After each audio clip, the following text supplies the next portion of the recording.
할렐루야. 예. 벌써 3일 됐어요. 부활주일 지나고 여기 달란트 시장열 꽉 찼는데 벌써 3일 됐어. 날마다 부활주일 했으면 좋겠죠? 아 좋잖아. 날마다 부활주일이면 먹을 거 많겠다. 가지고 갈 거 많겠다. 또 여기 교인들 저기 성도들이 하다 나고 다 있으니 교회도 꽉 차겠다. 뭐 재밌고 좋잖아요. 얼마나 좋아. 날마다 그랬으면. 근데 또 그럴 때가 있고 안 그럴 때가 있어야죠. 심을 때가 있으면 거둘 때도 있고 안 좋을 때도 있으면 좋을 때도 있고 그래야지. 날마다 좋으면 또 재미가 없잖아. 그렇죠? 어찌됐든 좋기는 하더라고 재밌기는 하더라고. 힘은 드는데 나 힘들어 죽는 줄 알았어. 나 힘들어 죽는 줄 알았어. 이거 아픈 사람보다 내가 더 힘들어 그냥. 쓰러질 뻔 봤어 갑자기. 힘들어. 근데 그래도 교인들이 다 있고 하니까 너무 좋더라고. 그죠? 네. 우리가 부활주일인데 부활주일 얘기했잖아요. 그냥 부활주일 해마다 오는 하나의 행사 절기로만 생각하지 말고 내가 부활을 해야 된다. 그래서 내가 부활을 할 자야 삶을 살아야 부활이 된다. 그렇죠? 우리 부활이 없으면 다 우리가 하는 것이 헛짓이다. 미친 짓이야. 돌봐줘야 돼. 부활이 없다면 우리가 다 미친 짓이야. 그래서 사람들이 우리를 돌봐줘야 돼. 근데 결단코 이 세상 지구상에서 변치 않는 책은 성경책이다. 그쵸? 지구상에 변치 않는 책은 성경책이에요. 절대 변하지 않는 책은 성경책. 어떤 책도 다 또 재판하면 재판할 때마다 바뀌고 또 할 때마다 또 지난번에 했던 것은 가치가 떨어지는 것들도 있고 하지만 성경책은 변함이 없어요. 그게 팩트예요. 근데 그 성경대로 흘러왔고 또 성경대로 흘러갈 것이고 성경대로 이루어졌고 또 성경대로 이루어질 거예요. 그렇기 때문에 우리는 성경을 믿어야 된다.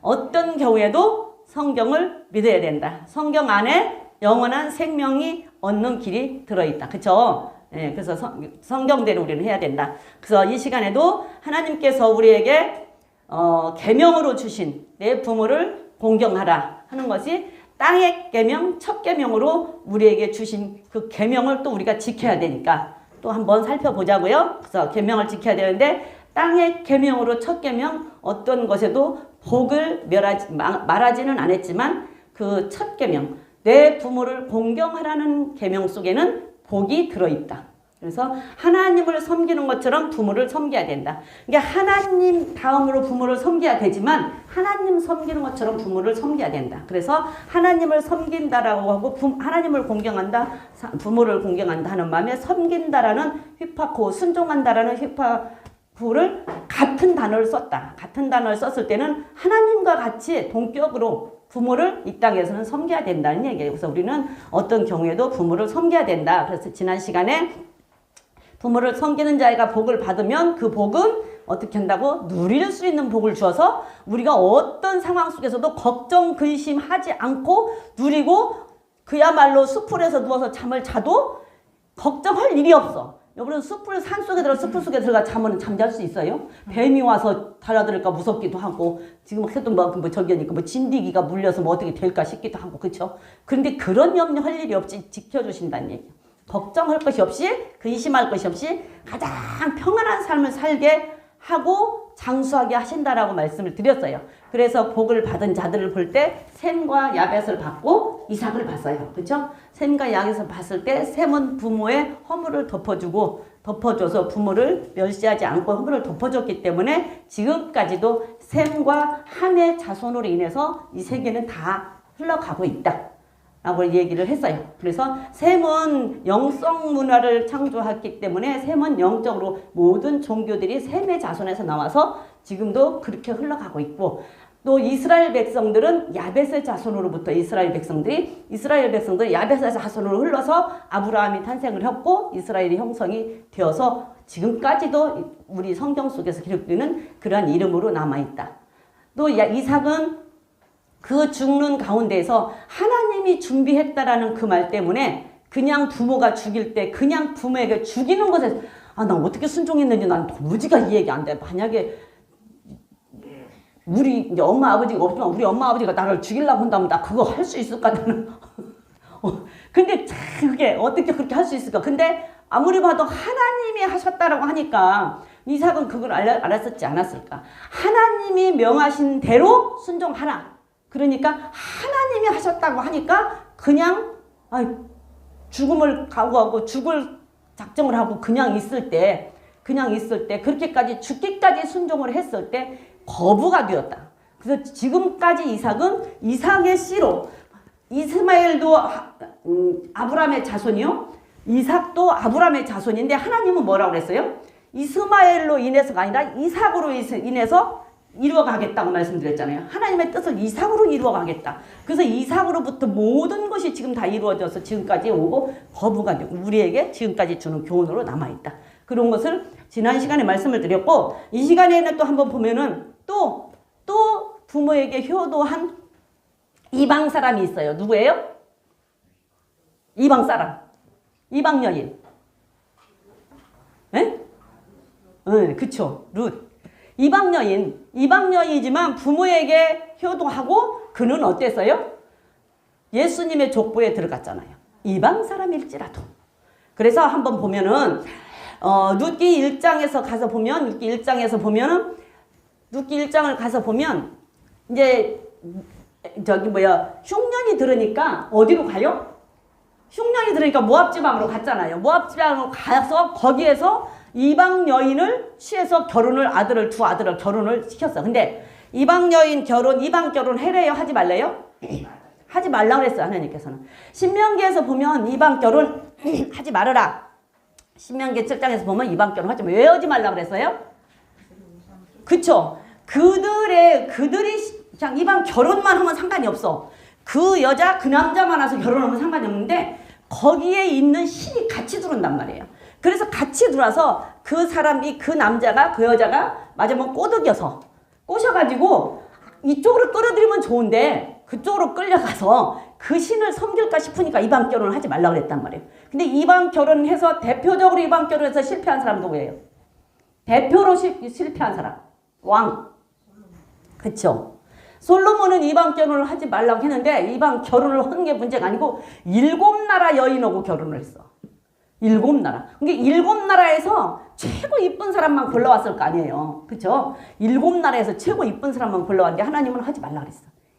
열왕기상 11장에 가서 보면 나와요. 하지 말라 그랬어. 근데 7나라 여인을 데려왔는데 거기서 그냥 아무나 골라왔겠어요? 최고 이쁜 사람만 골라왔겠지. 그래서 골라왔는데 그 여인들만 들어왔으면 관계가 없어. 근데 어땠어요? 그 여인들이 신이 다 같이 들어왔고 결국은 솔로몬이 그 신을 섬겨요? 안 섬겨요?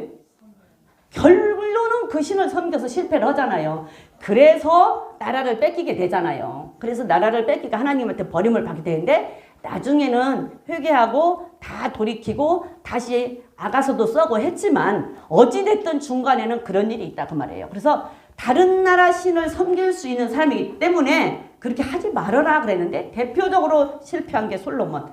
한 사람도 아니고 7나라에서 그렇게 왕이기 때문에 또 그럴 수 있는 특권도 있었겠지만 대단한 거죠. 근데 하지 말라고 한 것은 안 해야 되는데 했어요. 근데 지금 룻기에서는 모압 여인하고 결혼을 시켰어요. 근데 아들이 다 죽었잖아요. 다 죽었을 때 며느리 둘을 다시 돌려보내잖아요. 다시 돌려보내는데 여기는 그래도 이방 결혼을 시켰지만 그 신을 따라가지 않고 이쪽 하나님 앞으로 돌아왔어. 그쵸? 하나님 앞으로 돌아왔는데 그 오르반은 돌아갔고 룻은 안 돌아갔잖아요. 안 돌아갔는데 자 2장 한번 볼게요. 2장 15절부터 한번 읽어봅시다. 2장 15절부터 한번 읽어보면 자 룻이 하는 이야기 시작 15절 하면서 맞나? 1장 15절 1장 15절 나오미가 또 가로되 보라 내 동서는 그 백성과 그 신에게로 돌아가나니 너도 동서를 따라 돌아가라.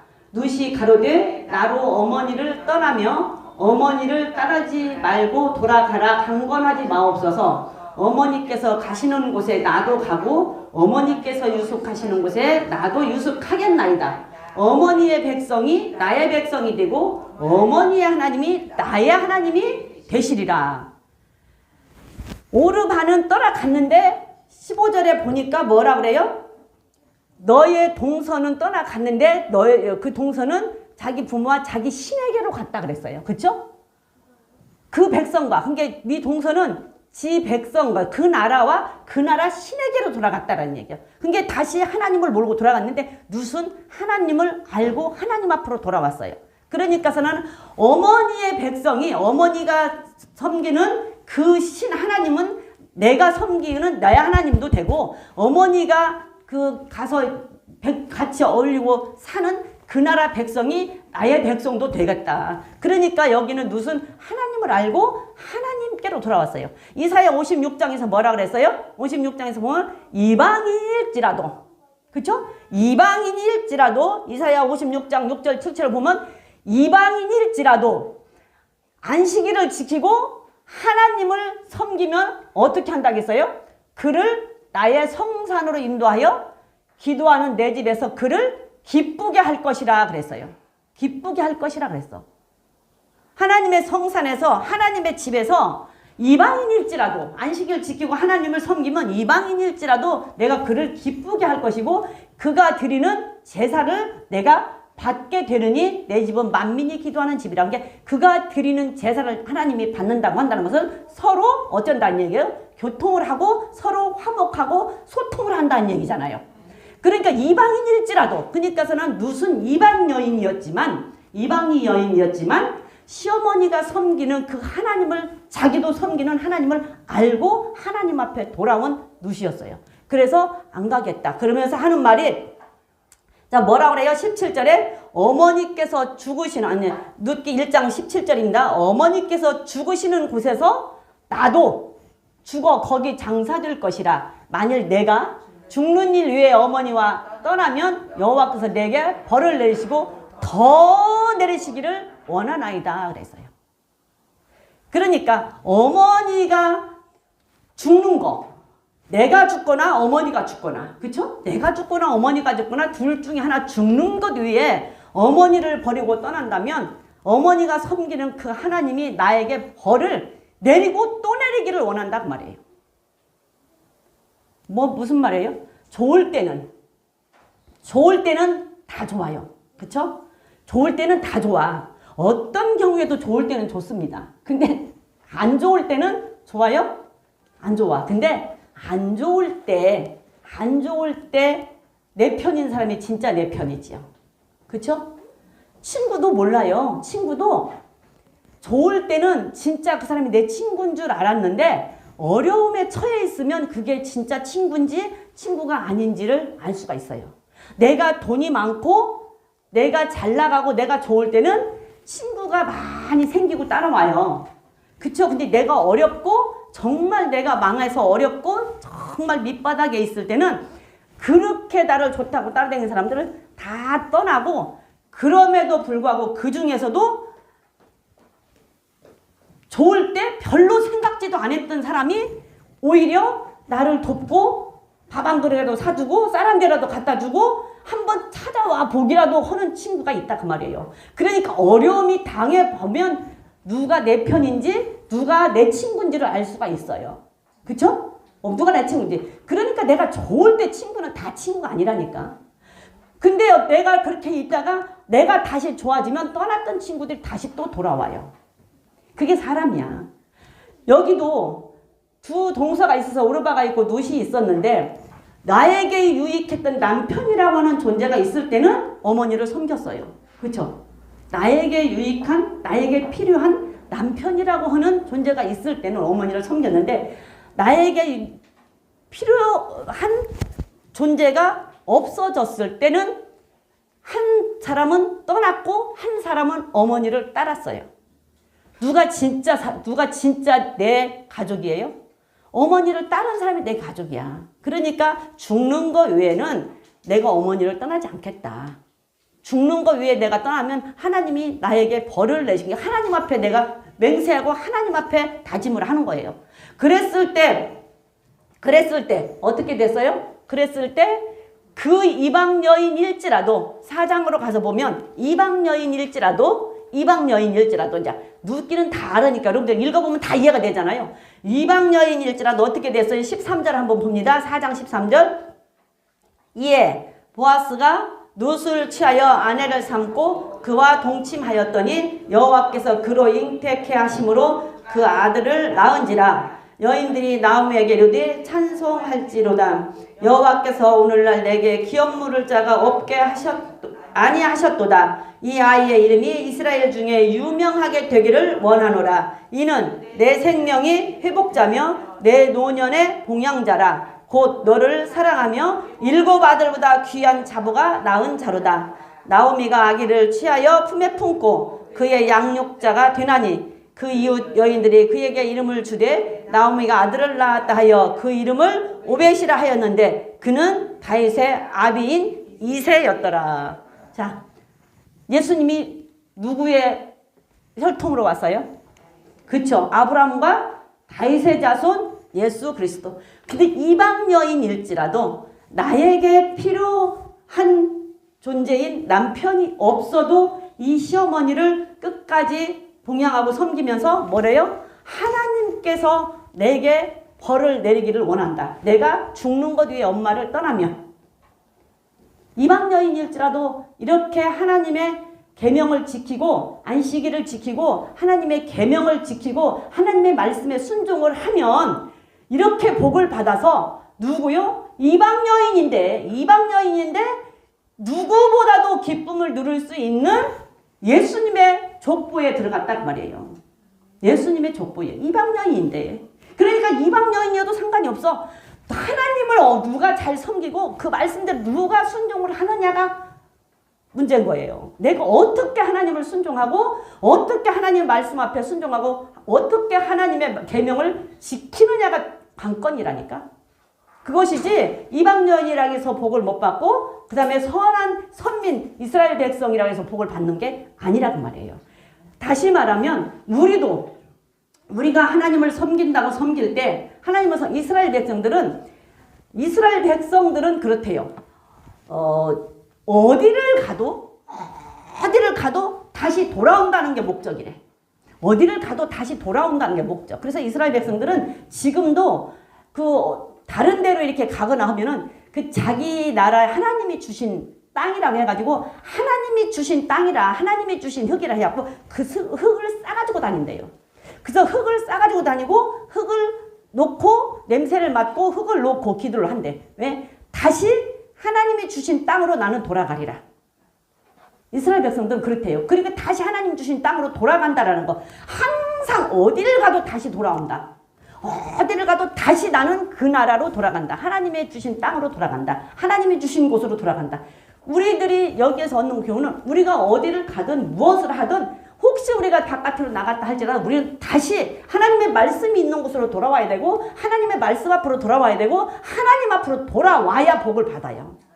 하나님 앞으로 돌아와야지 하나님을 떠나서는 복을 못 받아. 나오미도 나갈 때는 그래도 어느 정도 풍족했던 사람이었는데 흉년이 들으니까 더 잘 살아보겠다고 나갔는데 나가서 아들 다 잃었어. 남편 잃었어.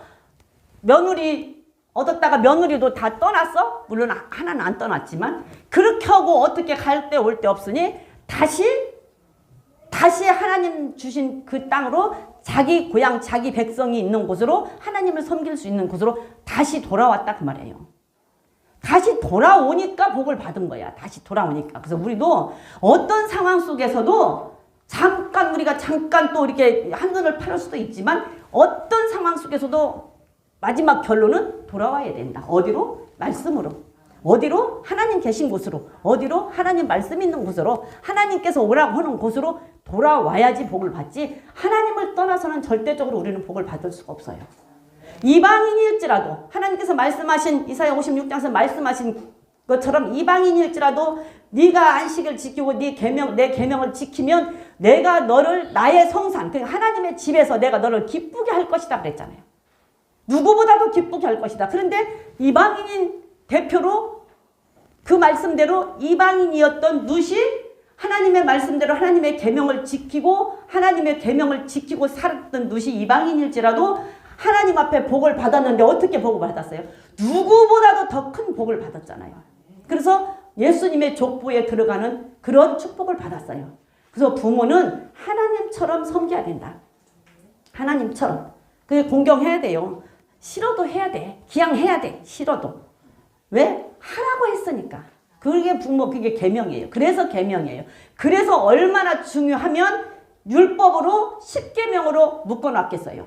그쵸? 얼마나 안 지키면 안 되고 부모를 공경 안 하면 안 되는 것이기 때문에 10계명으로 율법으로 묶어놓고 복까지 준다고 했겠냐고.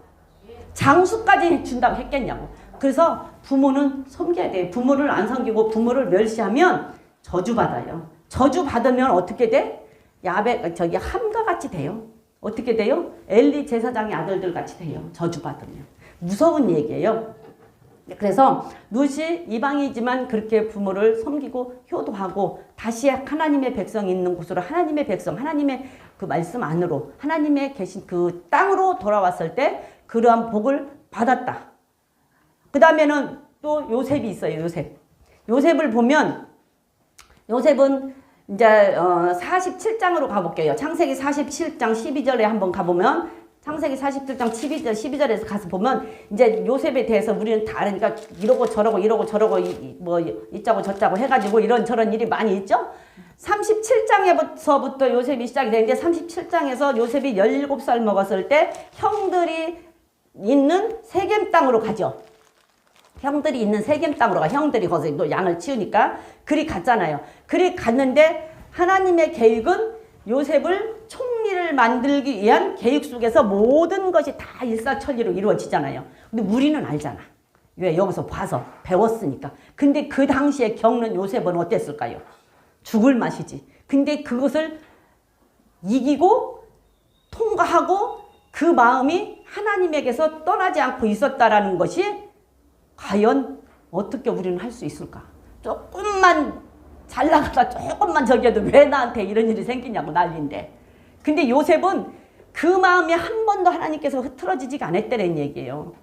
근데 하나님은 요셉을 총리를 만들기 위한 계획이었는데 그걸 모르잖아. 우리는 다 알지만 모르는데 우리는 그걸 알으니까 우리에게 어려움이 있을 때 하나님께서 나를 향한 뜻이 무엇이고 앞으로의 지금의 고난보다 장차 내게 올 좋은 거, 장차 내게 올 영광을 생각하면서 우리도 이렇게 요셉을 보면서 우리는 교훈 삼아서 참고 인내하잖아요. 근데 요셉은 그걸 몰랐잖아요. 근데 그렇게 했어요. 근데 17살이 어떻게 했어요?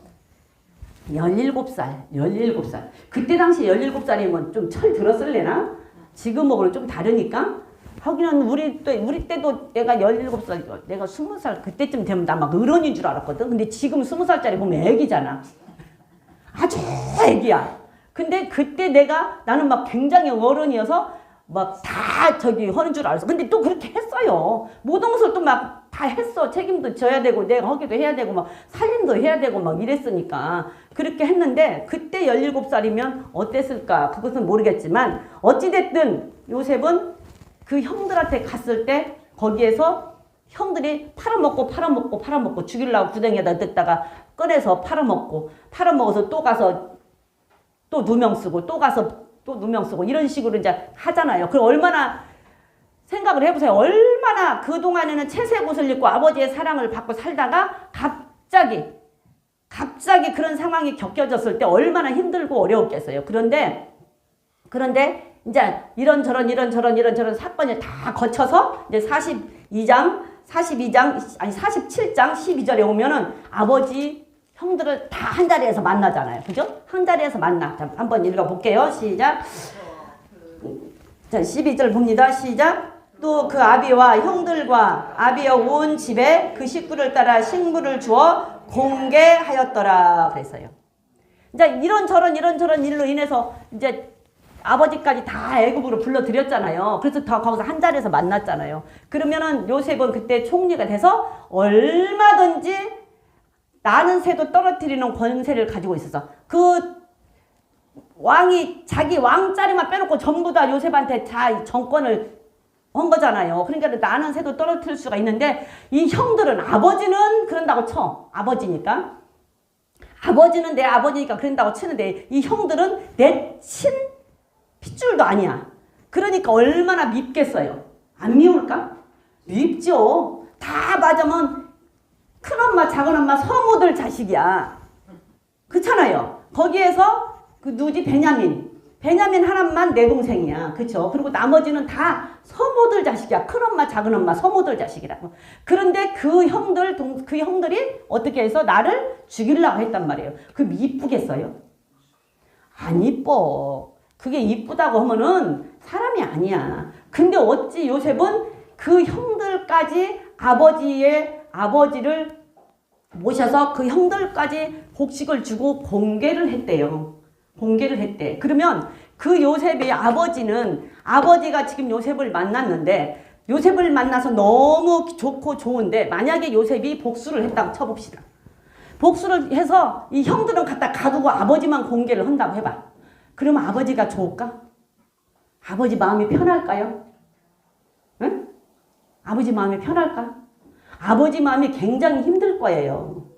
그리고 아들을 만났을지라도 이 아들을 다 감옥에 가둬놓고 나만 오강을 하고 사는 그 아버지가 행복하겠어요? 그리고 그게 좋겠어? 차라리 요셉을 안 만나고 죽었다고 잊어버리고 생각하고 그냥 이 자식들하고 사는 게 훨 낫지.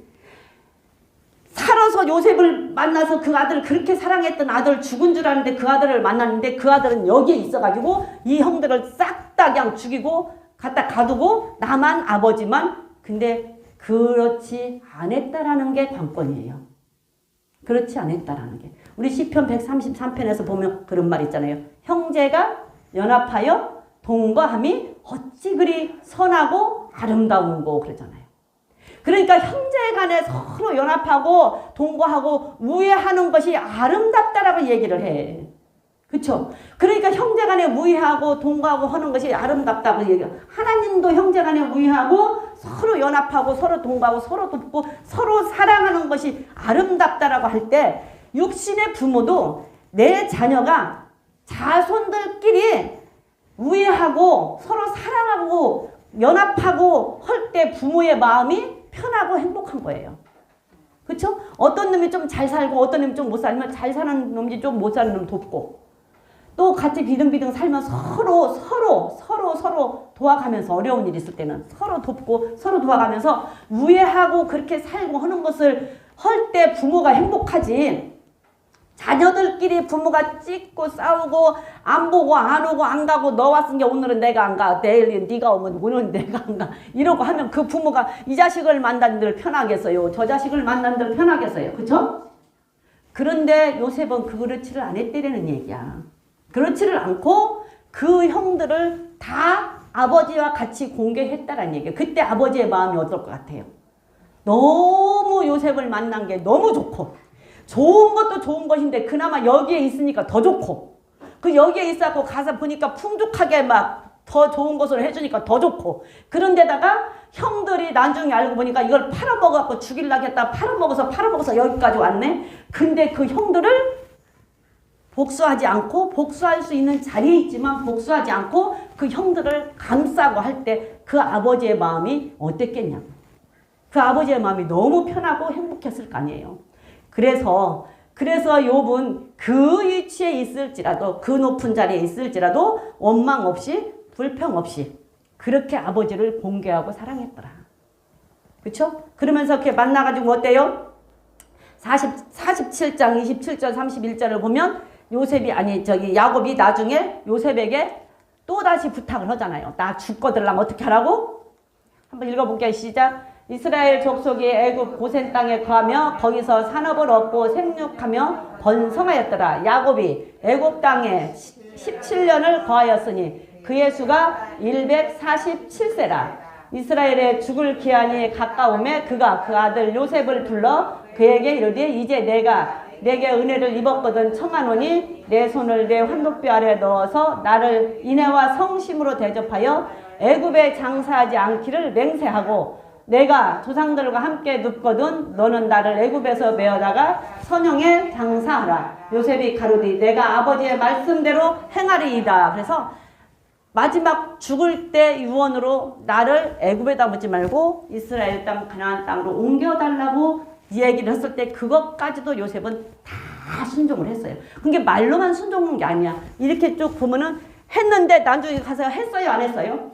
했어요. 아버지를 가나안 땅으로 옮겨서 아버지의 그 선영의 그쪽으로 아브라함이 샀던 그 땅 그쪽으로 갔다가 아버지를 거기다 장사를 지냈어요. 그렇게 아버지를 공개했던 요셉은 그 자리에 있을지라도 그 높은 자리에 있을지라도 아버지는 요셉이 이 자리에 올라갔을 때 아버지는 어떤 모습이에요? 나이 많이 늙었어요. 거기에서 먹을 것이 없어서 양식을 사다 먹었으니 제대로 먹지도 못했어요. 그러면 말랐을 거 아니에요. 영양실조도.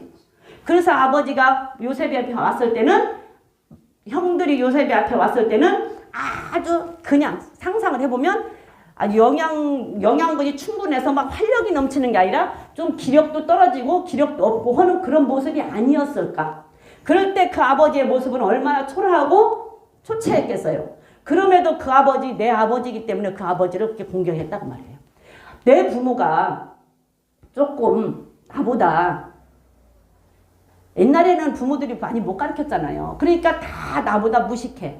그러면 그 무식하다고 그 부모를 무시하면 안 된다는 얘기예요. 왜? 그 부모가 무식하지만 무식하기 때문에 나처럼 되지 말라고 그 있는 힘을 다해서 먹을 거 안 먹고 입을 거 안 입고 그냥 나처럼 되지 말라고 나는 그 최선을 다해서 그 자식을 가르치고 먹이고 입혔다 그 말이에요. 그러면 아무리 내 부모가 초라하고 아무리 내 부모가 부족하고 아무리 내 부모가 무식하고 아무리 내 부모가 장애인일지라도 나는 그 부모 밑에서 먹었고 그 부모 밑에서 자랐고 그 부모 밑에서 배웠어요. 그렇죠?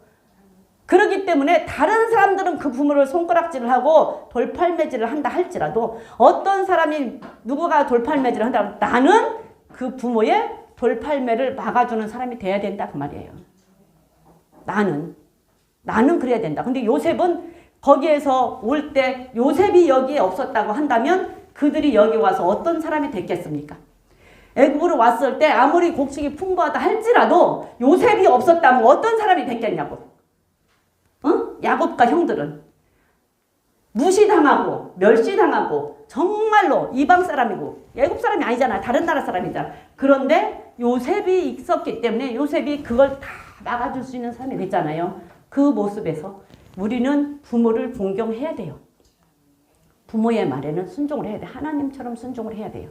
하나님의 말씀 다음으로 순종을 해야 돼. 근데 어떻게 하라고 그랬어요? 주 안에서 하라고 그랬어. 주 안에서.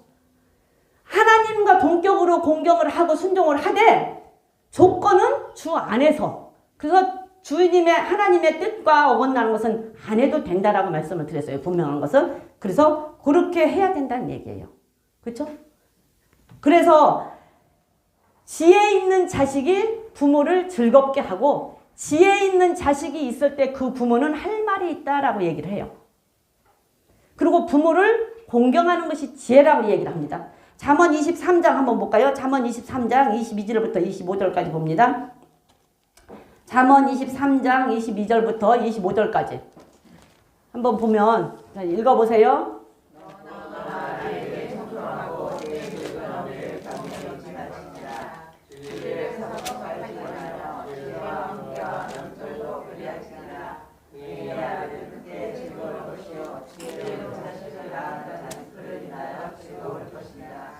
내 부모를 즐겁게 하며 너 낳은 어미를 기쁘게 하라 그랬어요. 자, 너 낳은 아버지에게 청종하고 내 늙은 어미를 경히 여기지 말지니 24절에 의인의 아비는 크게 즐거울 것이고 지혜로운 자식을 낳은 자는 그를 인하여 즐거울 것이라 그랬어요. 이게 부모를 공경하는 것은 지혜가 있어야 부모를 공경해요. 근데 그 부모를 공경하는 자식이 있을 때 그 부모는 어때요? 백그라운드가 대단한 거야. 거기에다가 요셉처럼 영원한 자리에 있어가지고 부모를 공경하면 더 좋겠죠. 더 좋겠죠. 그런데 그렇지 않아도 부모를 공경하는 자식이 있을 때 다른 사람도 함부로 못해요.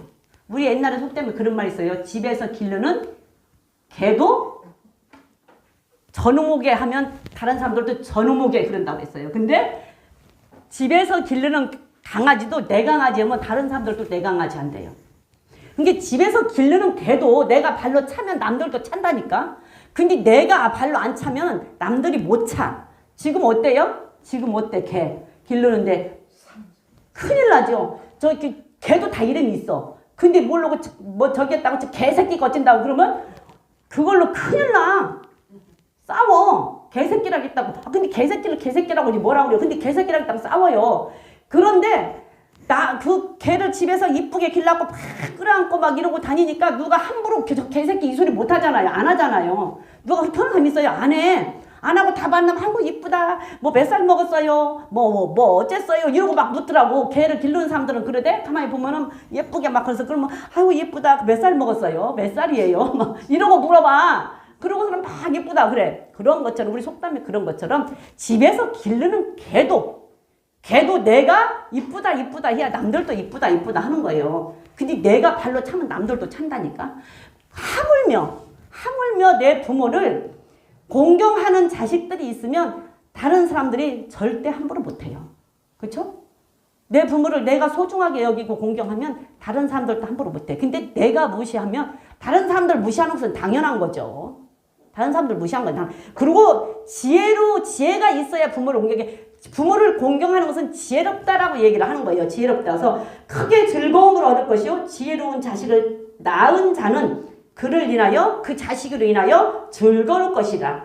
내 부모를 즐겁게 하며 너 낳은 어미를 기쁘게 하라 그랬어요. 부모를 즐겁게 하고 기쁘게 하는 게 공경하는 거예요. 요셉처럼 부모의 마음을 알고 형들에게 복수하지 않고 그 형들까지 다 감싸고 공개하는 그런 자식이 있다고 한다면 부모는 기쁘죠. 즐겁죠. 그래서 부모를 우리 이제 다음 달에 이번 주 다음 주만 지나면 다음 달에 가정의 달이잖아요. 가정의 달. 지금 가정의 달은 아니지만 가정의 달을 생각하면 형제간에 화목하고 우애하는 거, 부모를 공경하는 거 정말로 우리가 해야 되는 일이에요. 이같이 지혜로운 자식이 되는 것처럼 이 말씀처럼 지금 이 말씀처럼 요셉이나 이삭이나 셈, 야벳, 룻 이런 사람들은 정말 부모를 즐겁게 해요, 안 해요? 부모를 즐겁게 했잖아요. 부모를 즐겁게 하고 부모를 즐겁게 함으로 효자가 되고 효자가 돼서 그들은 복을 받은 자들이 지금까지 성경에 기록이 돼서 우리들에게도 교훈을 주고 우리도 그렇게 하면 이렇게 복을 받는다라는 것에 우리들에게 본을 보이고 표본을 삼아 주신 거예요. 그러니까 우리도 그렇게 하면 그 복을 받을 수가 있어요. 잠언 15장 20절에 지혜로운 자식은 부모를 기쁘게 한다. 그런데 미련한 자식은 부모를 업신여긴대요. 앞에 설명했죠? 지혜로운 자식은 부모를 기쁘게 한다고. 이게 부모를 기쁘게 합시다. 우리 희연이, 희성이 엄마 아빠 기쁘게 해야 돼. 그래야 지혜로운 자식이 되는 거야. 근데 엄마 아빠를 기쁘게 안 하면 뭐라고? 미련한 자식이 된다고. 미련한 자식. 미련한 사람 되고 싶어요? 지혜로운 사람 되고 싶어요? 그렇죠. 지혜로운 사람 당연하지. 지혜로운 사람이 돼야 돼. 지혜로운 사람. 근데 미련한 것은 부모를 업신여긴다고. 그 가장 미련한 방법이 지부모 업신여기는 게 가장 미련한 방법이야. 나중에 이제 보면 알지만 부모를 업신여기고 미련하면 어떻게 한다고? 까마귀가 내 눈 다 빼먹는데 나는 그 말이 제일 무서웠어. 그 말이 제일 무서웠어. 까마귀가 내 눈을 빼먹고 독수리 새끼가 나를 먹는데. 그게 나는 제일 무서웠다. 그 말이 안 잊어버려져. 그래갖고서는 막 어떤 때는 막 엄마한테 막 말대꾸고 막 했다가도 그 말이 생각나서 도로 그냥 또 가서 하고 이랬다니까. 그 말이 나는 제일 무서웠어. 독수리가 내 눈을 빼먹는다고 생각을 해봐. 얼마나 무서운지. 근데 뭐 죽은 사람이 뭐냐면 살아있는데 독수리가 갑자기 날라다니다가 옛날에 그런 말이 있었거든요. 시골에서 애기를 이렇게 밭에 애기를 데리고 가서 뉘어놓고 일하고 그랬어요. 옛날에는. 그러니까 밭에 애기를 뉘어놓고 일하면 쬐그만하잖아. 이게 독수리가 와서 닭 같은 거 채갔거든요. 진짜 닭을 채갔어요.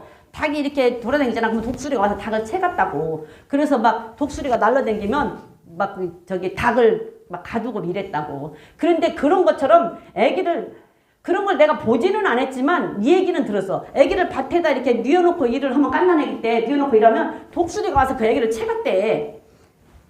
독수리가 그 얘기를 물고 갔다고 쬐만하니까 닭같이 그렇게 그렇다고 했는데 내가 보지는 않았지만 이 얘기만 들었다고. 그 얘기를 들었잖아요. 그 얘기를 들었는데 성경에 그게 나오잖아. 그게 나는 그게 연상이 딱 되는 거야. 그러니까 무서운 거야. 이렇게 내가 눈독을 걸어가는데 독수리가 와서 내 눈을 콱 찍어서 빼가면 어떡하냐고. 그러니까 그게 그렇게 무서웠어 나는. 진짜로. 그 얘기를 듣고 하니까 그게 무서웠거든요. 그래서 지혜로운 자식은 부모를 기쁘게 한다. 자, 잠언 27장 11절도 한번 볼게요. 내 아들아 지혜를 얻고 내 마음을 기쁘게 하라. 그리하면 나를 비방하는 자에게 내가 대답할 수 있겠노라 그랬어요. 27장 11절인데요. 내 아들아 지혜를 얻고 내 마음을 기쁘게 하는 게 지혜로운 자식은 부모의 마음을 기쁘게 하는데 그렇게 부모의 마음을 기쁘게 하고 부모를 공경하는 자식이 있으면 부모를 비방하는 사람이 있다 할지라도 부모는 겁날 것이 없고 두려울 것이 없다라는 얘기예요. 당당하게 할 말이 있다라는 얘기야. 그러니까 부모를 공경해야 돼요. 부모가 나가서도 당당하다고 공경하는 자식이 있으면 그래서 할 말이 있어. 그래서 부모를 공경해야 되는 거예요. 자녀에게 내 아들아 지혜를 얻고 지혜를 얻으래잖아요. 지혜를 얻는 것이 부모를 공경하는 거라니까. 그리고 부모의 마음을 기쁘게 해라. 그리하면 나를 비방하는 자에게 내가 대답할 수 있으리라. 그러니까 비방을 한다 할지라도 당당하게 할 말이 있다라는 얘기예요. 기죽지 않는다는, 우리말로 얘기하면 누가 앞에 가서 기죽지 않는다라는 얘기야. 그죠? 부모가 누가 앞에. 근데 자식들이 계속 속만 새기고 부모 속 새기고 맨날 일 저질러서 경찰서만 드나드는 자식은 부모가 어때요? 할 말이 있겠어요? 그냥 어딜 가도 그냥 기가 죽어서 할 말이 없어. 할 말이. 그런 자식은 미련한 자식이라는 얘기예요. 미련한 자식. 그죠? 그래서 부모에게 불순종을 하면 벌 받고 부모에게 순종하면 축복을 받는다. 근데 부모에게 불순종해서 받는 벌이 뭔가 한번 볼게. 지금 이제. 부모에게 불순종하면 무슨 벌을 받냐. 출애굽기 한번 봅니다. 출애굽기 21장 15절에서 17절. 출애굽기 21장 15절에서 17절 한번 봅니다. 뭐라고 했어요? 아비나 어미를 치는 자는 반드시 죽일지니라. 사람을 후린 자가 그 사람을 팔았든지 자기 수하에 두었든지 그를 반드시 죽일지니라. 그 아비나 어미를 저주하는 자는 반드시 죽일지니라. 이게 부모를 친다라는 얘기는 뭐예요? 우리가 생각할 때 때리는 거잖아. 때리는 것은 손으로 이 뭘로 때리는 것만이 아니라 말로 때리는 것도 때리는 거예요. 반드시 죽이래요. 부모를 무시하고 부모에게 욕하고 부모를 무시하고 부모에게 욕하고 하는 것도 때리는 거예요. 치는 거예요. 근데 그때도 이런 사람이 있었나 봐요. 그러니까 이게 성경에 기록이 됐지. 지금만 있는 게 아닌가 봐. 지금 뭐 부모 막 죽이고 때리고 막 이러잖아요. 근데 그때도 이게 있었나 봐. 이런 게. 그러니까 이게 성경에 기록이 됐을 거 아니에요. 부모를 치는 자, 부모를 무시하고 업신여기고 하자면 하는 자, 비방하는 자 반드시 죽이래. 반드시. 근데 지금 죽여요? 지금 죽이면 큰일 나잖아. 우리는 못 죽이잖아요. 법의 보호를 받을 뿐이지 못 죽여요. 이런 것들이 폐해졌다니까. 율법에서 이게 폐해졌다고. 부모를 공경하라는 팩트는 살아있어. 근데 부모를 공경하지 않으면 죽여라 하는 죽이는 것이 폐해진 거야. 죽이는 것이. 이게 만약에 부모를 공경해서 죽여라 했을 때 죽이는 것이 지금도 있다고 하면 죽일 사람 많아. 맨날 죽일 거야 아마 맨날. 그러니까 이게 폐해진 거지. 죽이라는 것이 폐해진 거고 부모를 공경하라는 팩트는 살아있고 부모를 공경하지 않으면 죽여라 하는 이것이 없어진 거야. 이게 폐해진 거라고. 그 율법이 다 폐해진 게 아니잖아. 근데 이거는 폐해졌지만 공경하라는 팩트는 살아있다고. 근데 그냥 율법이 폐해졌으면 그럼 부모 죽여도 돼요? 그래서 이렇게 막 죽이고 막 때리고 막 자식도 죽이고 그러나? 그건 아니잖아요. 죽이래잖아요. 반드시 죽이래. 이거는 폐해졌어. 자, 레위기 20장 9절도 한번 볼게요. 레위기 20장 9절도 보면 아비나 어미를 저주하는 자 반드시 죽이래. 죽이래요. 그냥 죽이래. 이게 부모를 공경하는 것에 얼마나 하나님께서 비중을 두었으면 부모를 저주하면 그냥 죽이래잖아요. 무릇 그 아비나 어미를 저주하는 자는 반드시 죽일지니 그가 그 아비나 어미를 저주하였은즉 그 피가 자기에게로 돌아오게. 죽여도 그 죄는 그 사람 것이지 우리한테 안 온다라는 얘기야. 얼마나 하나님께서 부모를 공경하는 게 중요했으면 중요했으면 법으로 십계명으로 정하고 율법으로 정해놓고 죽이라고 했겠어요. 반드시 죽이래. 그냥 죽이라가 아니야. 반드시 죽이래. 그럼 꼭 죽이라는 얘기잖아. 꼭 죽이라는 얘기잖아. 죽이래잖아요. 반드시 죽이래. 그래도 죽여도 그 사람이 잘못했기 때문에 그 사람에게 죄가 돌아가지 죽인 사람에게 죄가 돌아가지 않는다라는 얘기예요. 반드시 죽이래. 다 신명기 21장 한번 가볼게요. 신명기 21장 18절부터 한번 보겠습니다. 21장 18절부터 21절까지 신명기 21장 18절부터 21절까지 보면 시작. 사람에게 완악하고 패역한 아들이 있어 그 아비의 말이나 어미의 말을 순종치 아니하고 부모가 징책하여도 듣지 아니하거든. 그 부모가 그를 잡아가지고 성문에 이르러 그 성읍 장로들에게 나아가서 성읍 장로들에게 말하기를 우리의 이 자식은 완악하고 패역하여 우리의 말을 순종치 아니하고 방탕하며 술에 잠긴 자라 하거든. 그 성읍의 모든 사람들이 그를 돌로 쳐 죽일지니 이같이 내가 너희 중에 악을 제하여 그리하면 온 이스라엘에 듣고 두려워하리라 그랬잖아요. 그러니까 부모가 자식이 패역한 자식이 있어서 말한다면 데리고 성문에 나가서 성문의 장로들한테 가서 얘기하래잖아요. 일러래잖아요. 얘는 이렇게 패역해서 말 안 듣고 맨날 술 취해서 술에 중독돼 있다고. 근데 안 고치면 어떻게 하라고? 죽이라고. 말 안 들으면 죽이라고. 말 안 들으면 죽이래. 이게 정말로 이렇게 했는데 여기서 부모의 말을 안 듣고 패역한 아들이 엘리 제사장의 아들들. 그렇죠? 엘리 제사장의 아들들 부모 말 안 들었잖아요. 부모 말 안 들었는데 어떻게 돼요? 죽었어요. 홈리와 비느하스. 사무엘상 2장으로 가볼까요? 사무엘상 2장으로 가보면 홈리와 비느하스는 하나님의 그러니까 부모를 공경하지 않는 자는 하나님도 두려워할지를 몰라. 하나님을 두려워하는 자는 부모도 두려워해요. 그리고 부모를 섬기는 자는 하나님도 섬겨. 근데 이 사람들은 하나님도 두려운지를 모르고 부모 말도 안 들어. 이게 부모 말도 안 들으니까 하나님 두려운지도 모르는 거야. 근데 하나님이 들으는 우리가 예수를 믿고 안 믿고를 떠나서 하나님 교회를 다니고 안 다니고를 떠나서 교회 안에서든 교회 밖에서든 해야 할 일이 있고 하면 절대로 안 될 짓이 있어요. 해도 용서받을 짓이 있고 하면 절대로 안 될 짓이 있다. 이게 해야 할 것이 아니어야 될 것이 있는데 이 사건은 절대로 하면 안 되는 사건이야. 근데 이 사건을 저지른 거지. 사무엘상 2장 12절 엘리 아들들은 불량자래요. 불량자. 여호와를 알지 아니하였더라. 여호와를 알지 못했다라는 얘기는 하나님을 알지 못했다는 제사장의 아들인데 하나님 몰랐어요? 알았어요. 뭘로 알았어요? 지식적으로만 알았어. 지식으로만 알았어. 하나님은 이런 사람, 하나님은 이렇게 하고 왜 아버지가 제사장이고 이 제사장의 가족인데 제사장의 족보인데 모를 리가 없어. 근데 지식적으로만 알았어. 그럼 우리가 하나님을 안다고 할 때는 지식적으로만 알면 안 돼요. 체험해서 알아야 돼요. 경험해서 알아야 돼요. 내가 직접 하나님을 체험해서 알아야 된다. 인격적인 하나님을 만나야 된다고. 인격적인 하나님을 만나고 내가 체험해서 하나님을 아는 사람은 이 일을 할 수가 없어요. 이 짓을. 근데 지식적으로만 알으니까 설마 하고 이런 짓을 하는데 불량자라 하나님을 알지 아니하였더라. 알지 않은 거 아니에요. 알았어요. 지식적으로는 알았어. 근데 체험하고 경험하고 인격적으로 하나님을 만나지를 못한 거죠. 우리도 체험하고 경험하고 인격적으로 하나님을 만나야 돼요. 우리는 기독교의 체험의 종교라고 그러잖아. 그래서 만나야 돼. 하나님을 만나면 절대적으로 그렇게 할 수가 없어요. 할 짓이 있고 안 할 짓이 있는 거예요. 근데 백성들이 행하는 습관은 이러하니 곧 아무 사람이 제사를 드리고 그 고기를 삶을 때 제사장이 사환의 손에서 갈고리를 가지고 고기를 건져서 지네들이 먼저 먹어. 하나님 앞에 드리지도 않고. 그리고 지네들이 먼저 먹는 게 문제가 아니라 지금 삶지도 않고 아직 허지도 않은 것을 생 고기를 갖다가 지네들이 좋은 부위만 갖다 골라서 구워 먹어. 이게 해야 될 짓이 아니라고. 절대적으로 용서받을 짓이 있고 용서 못 받을 짓이 있어요.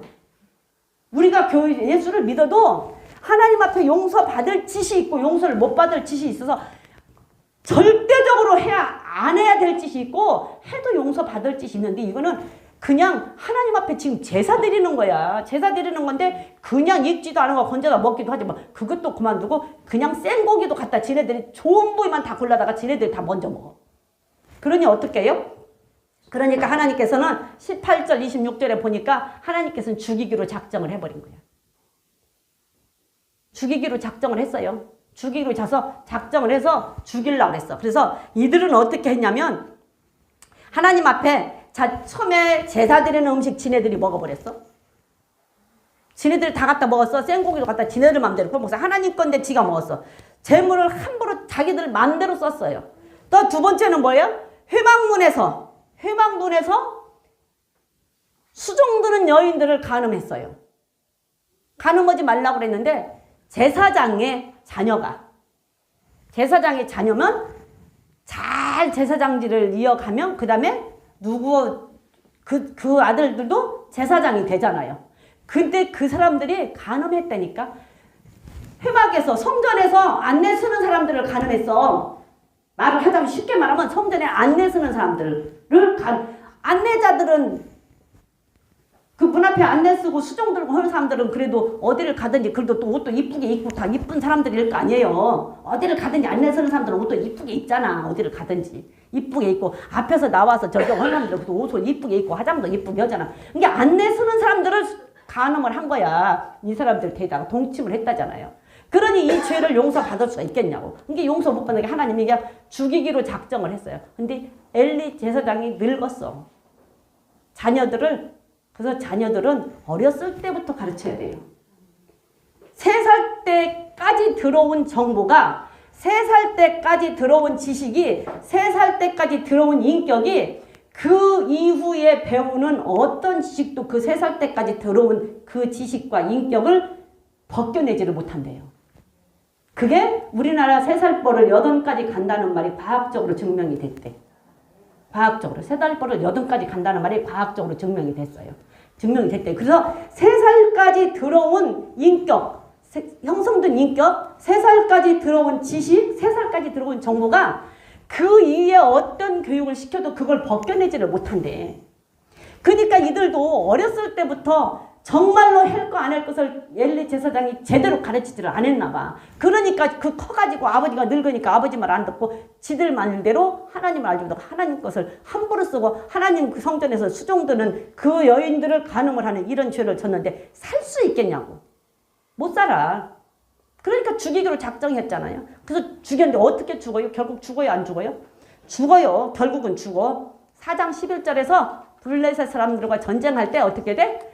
법궤 뺏기고 두 아들이 한날 한시에 죽고 엘리 제사장까지 죽는. 그래서 그 가문에 다시는 제사장이 나오지 않게끔 끊었잖아요. 이렇게 부모를 무시하고 부모의 말을 불순종하면, 부모의 말을 불순종한 사람은 하나님도 불순종한다니까. 하나님을 불순종하는 사람은 부모도 불순종한다니까. 근데 안 믿는 사람도 부모를 공경하는데 믿는 사람이 그러면 안 되잖아요. 그죠? 그래서 지혜로운 자가 돼야 돼요. 이렇게 부모를 불순종하는 자가 되면 안 돼. 이렇게 하면 대가 끊겨버린다니까. 엘리 제사장의 가정이 끊어졌잖아요. 다시는 제사장이 나오지 못하게 싹 다 제사장하고 두 아들까지 완전히 한날 한시에 전쟁에서 법궤도 뺏겨버리고 하나님이 다 뺏기고 다 뺏어고 다 끊었어요. 그렇게 해서 저주받고 죽잖아요. 무서운 거예요. 무서운 거야. 자, 잠언 30장 17절 한번 볼게요. 잠언 30장 다 이제 시간 됐네. 잠언 30장 17절 아까 내가 얘기한 것처럼 아비를 조롱하고 어미 순종하기를 싫어하는 자 어떻게 돼요? 자, 아비를 조롱하며 어미 순종하기를 싫어하는 자의 눈은 골짜기에 까마귀가 쪼이고 독수리 새끼에게 먹히리라 그랬어요. 나는 이 말이 안 잊어버려. 어디서 내가 이 말을 언제 들었는지는 모르는데, 언제 이 말을 어디에서 언제 들었는지는 모르는데, 하여튼 이 말이 내 머리에 꽂혀갖고 그게 그렇게 무서웠어요. 근데 나는 그 얘기를 어렸을 때부터 들었잖아요. 독수리가 애기 채 같다는 얘기, 맨 닭 채 같다는 얘기. 근데 닭은 실질적으로 채 가는 게 동네에서도 그런 일이 있어서 실질적으로 채 갔대. 근데 애기 채 가는 것은 못 봤잖아. 근데 어느 동네에서 애기를 놓고 뭐 밭을 매는데 독수리가 채 갔다 뭐 이런 말 많이 있었어. 근데 진짜인지는 모르겠어요. 내가 직접 보지 않았기 때문에. 근데 그 얘기를 듣고 자랐잖아요. 그 얘기를 듣고 자란 상태에서 어느 날 이거를 들었는지 봤는지 어느 날부터인지 이게 머릿속에 들어왔어. 그래갖고 그게 무서웠어. 그러면 만약에 이렇게 가는데 그 옛날에 독수리가 많이 날아다녔어요. 많이 날라, 지금은 독수리 많이 없는 것 같은데 옛날에는 많이 날라다녀서 우리 동네도 많이 날라다녔어요, 독수리가. 근데 독수리가 날라다니면서 야, 독수리가 날라다니다 이렇게 내가 걸어가는데 느닷없이 내 눈 와서 콱 찍어 빼가면 어떡하지? 막 이게 무서웠어, 진짜로. 진짜로 무서웠어. 근데 난 지금도 이 말이 무서워요. 지금도 그 어렸을 때 무서워서 그랬는지는 모르지만 지금도 저는 이 말이 무섭고 그냥 현실로 일어날 것 같은 생각이 들어. 현실로 일어날 것 같은 생각이. 만약에 근데 지금은 이제 부모님이 안 계시니까 그건 없겠지. 근데 그 말이 진짜로 현실로 일어날 것 같은 생각이 들어요. 그래서 부모에게 불순종하는 자, 독수리가 내 눈을 쪼아먹는다. 그래서 부모에게 오늘은 이제 여기까지만 하고 마치고 다 보면 좋겠는데 다음을 봐야 되네. 부모를 불순종하고 저주를 받으면 하나님께도 반역하여서 저주받고 지금까지도 저주받은 함을 다음 주에 한번 볼 거예요. 함이 어떻게 저주라고 어떻게 하나님 앞에 반역을 하고 그 반역한 걸로 인해서 지금까지 함의 자손들이 어떻게 나오는지. 무서운 거예요. 우리는 가정의 달을 맞이해서 다음 달 가정의 달에 아침 이걸 하게 됐으니까 부모님을 공경할 수 있는 저와 여러분들이 되시기를 바라고요. 이제 우리 교회는 아직은 이제 다 부모님이 없는 사람들이 많이 있지만 부모님이 있는 사람들은 좀 학생들이나 청년들이 많이 있으면 좋은데 부모님이 있는 사람들은 정말 부모님을 귀하게 여기고 꼭 전화라도 막 멋을 해서가만이 아니에요. 부모의 마음을 편하게 해줄 수 있고 기쁘게 해줄 수 있고 요셉처럼 형제 간에 우애할 수 있고 서로 동거하고 연합할 수 있는 그러한 사람들이 되어서 부모의 마음을 기쁘게 해드리는 미련한 자가 아니라 지혜로운 사람들이 되시기를 주님의 이름으로 부탁드립니다. 네, 우리 다 같이 기도하시고 돌아가시겠습니다. 주여 삼창합니다. 주여, 주여.